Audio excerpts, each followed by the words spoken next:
యదా యదా హి ధర్మస్య గ్లానిర్భవతి భారత అభ్యుత్థానమధర్మస్య తదాత్మానం సృజామి. ఎప్పుడైతే ధర్మం క్షీణించునో అధర్మం ప్రబలునో ఆయా సమయములనందు ధర్మ సంస్థాపనకై నన్ను నేను ఈ భూలోకంలో సృజించుకుంటాను. పరిత్రాణాయ సాధూనాం వినాశాయ చ దుష్కృతాం ధర్మ సంస్థాపనార్థాయ సంభవామి యుగే యుగే. ధర్మాత్ములను కాపాడడానికి, దుష్టులను నిర్మూలించడానికి మరియు ధర్మసూత్రములను తిరిగి ప్రతిష్టాపించడానికి నేను ఈ లోకంలో ప్రతి యుగమునందు అవతరిస్తాను. ఇలా శ్రీ మహావిష్ణువు ధర్మ సంస్థాపనకై ఎన్నో అవతారాలు ఎత్తవలసి వచ్చింది. వాటిలో దశావతారాలు ముఖ్యమైనవి. ఈ దశావతారాలలో మత్స్యావతారం మొదటిది. మత్స్యము అనగా చేప. ఈ అవతారంలో విష్ణు భగవానుడు 2 దైవ కార్యాలు చేశాడని మన పురాణాలు చెబుతున్నాయి. ఒకటి ప్రళయ కాలంలో జీవరాశులను నావలో జలనిధిని దాటించడం, రెండవది హయగ్రీవ అనే రాక్షసుని నుండి వేదాలను కాపాడడం మరియు తనని సంహరించడం. ఈ విశ్వాన్ని నిర్మించే బ్రహ్మ కేవలం పగటిపూట మాత్రమే విశ్వాన్ని నిర్మిస్తాడు. రాత్రి అవ్వగానే యోగ నిద్రలోకి వెళ్ళిపోతాడు. ఆయన పగలు నిర్మించిన సృష్టి అంతా రాత్రి యోగ నిద్రలోకి వెళ్ళగానే ప్రళయం వచ్చి అంతమవుతుంది. ఆ మరుసటి రోజు మళ్ళీ నిద్రలేచి మళ్ళీ సృష్టిస్తాడు. ఇది అంతం కాని ఒక కాలచక్ర ప్రక్రియ. బ్రహ్మ జీవితంలో ఒక్క రోజు అంటే మనిషి జీవితంలో 432 కోట్ల సంవత్సరాలు అని. దీనినే ఒక కల్పం అంటారు. కల్పాంతం సమయంలో బ్రహ్మ బాగా అలసిపోయి నిద్రలోకి జారుకుంటాడు.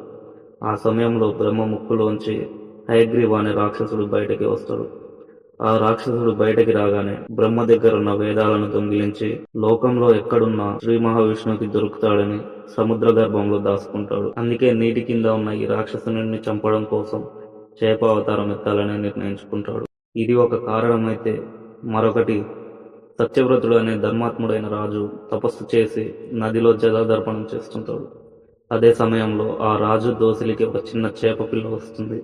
ఆ చేప పిల్ల ఆశ్చర్యకరంగా మానవ భాషలో మాట్లాడుతూ, ఓ రాజా, నన్ను రక్షించు, ఈ నదిలోని పెద్ద పెద్ద జలచరాలు నన్ను తిందామని చూస్తున్నాయి, నన్ను కాపాడు అని వేడుకుంటుంది. వెంటనే సత్యవ్రతుడు దయతో ఆ చేప పిల్లని తన కమండలంలో వేసుకొని ఇంటికి తీసుకొచ్చి ఒక చిన్న మట్టి పాత్రలో వేస్తాడు. విచిత్రంగా ఒక్క రాత్రిలోనే ఆ చేప పెద్దదిగా అయి కొలనులోకి మారుస్తాడు. ఆ చేప మళ్ళీ పెరుగుతూనే ఉంటుంది. అలా సత్యవ్రతుడు ఆ చేపను కొలను నుండి చెరువుకి, చెరువు నుండి నదికి, నది నుండి సముద్రానికి మారుస్తూనే ఉంటాడు. సముద్రానికి మార్చగానే ఆ చేప విపరీతంగా పెరుగుతూ ఉంటుంది. దాన్ని చూసిన సత్యవ్రతుడు ఇది సామాన్యమైన చేప కాదని, దైవ స్వరూపమని ఆ నారాయణుడిని తన కీర్తనలతో వేడుకుంటాడు. అప్పుడు విష్ణుమూర్తి తన మత్స్యావతార రూపంతో దర్శనమిచ్చి, సత్యవ్రత, 7 రోజుల్లో మహాప్రలయం రాబోతుంది. ముల్లోకాలు అంతా నీటిలో మునిగిపోతాయి. భూలోకం ఆ ప్రళయంలో మునిగిపోతుంది అన్నప్పుడు నీ దగ్గరకు ఒక నావ వస్తుంది. ఆ నావ కోసం నీవు వేచి చూస్తూ ఉండు. ఆ నావ నిన్ను చేరుకున్న వెంటనే నీతో పాటు అన్ని రకాల విత్తనాలను, ఔషధ మూలికలను, ధర్మానికి కట్టుబడినటువంటి అన్ని జీవరాశులలోనూ ఒక్కొక్క జతను, దాంతోపాటు 7 ఋషులను ఆ నావలోకి తీసుకొని ఆ నావలోకి ఎక్కు. ప్రళయ సమయంలో ప్రపంచమంతా చీకటితో ఉంటుంది. కావున 7 ఋషులలో నుండి వచ్చే తేజస్సుతో నీకు కాంతి వస్తుంది. నేను కూడా అక్కడే నీటిలో నీ కోసం వేచి చూస్తూ ఉంటా. నన్ను చూసిన వెంటనే వాసుకి సర్పమును తాడుగా చేసి నా కొమ్ముకి కట్టు. బ్రహ్మ జీవితంలో ఈ ఒక్క రాత్రి గడిచే వరకు నేను సూచించిన మార్గాన్ని అనుసరించండి అని చెప్పి మాయమై వేదాలను దొంగిలించి సముద్ర గర్భంలో దాచుకున్నటువంటి హయగ్రీవుని దగ్గరకు వెళ్తాడు. ఇద్దరి మధ్య చాలా భయంకరమైన భీకర యుద్ధం మొదలవుతుంది. అక్కడ సత్యవ్రతుడు ఆ 6 రోజులు శ్రీ మహావిష్ణువు నామస్మరణ చేస్తాడు. ఆ 7వ రోజు రానే వస్తుంది. ఆ రోజు కారుమబ్బులు కమ్ముకొని కుంభవృష్టిగా భారీ వర్షం పడుతుంది. ప్రళయం ప్రారంభమవుతుంది. మత్స్యావతారం చెప్పిన నావ రానే వస్తుంది.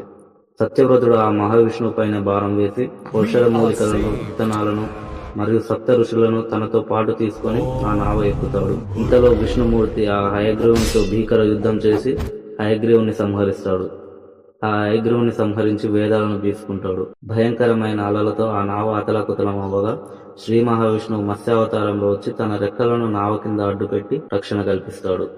ఆ మత్స్యమును చూసిన సత్యవ్రతుడు వాసుకి సర్పమును తాడుగా చేసి ఆ మత్స్యము కొమ్ముకి కడతాడు. అలా సంవత్సరాలు గడుస్తాయి. ప్రళయకాలం ముగుస్తుంది.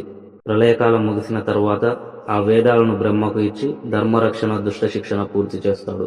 బ్రహ్మ నిద్ర లేచాక కొత్త కల్పంలో మళ్ళీ సృష్టిని తిరిగి నిర్మిస్తాడు.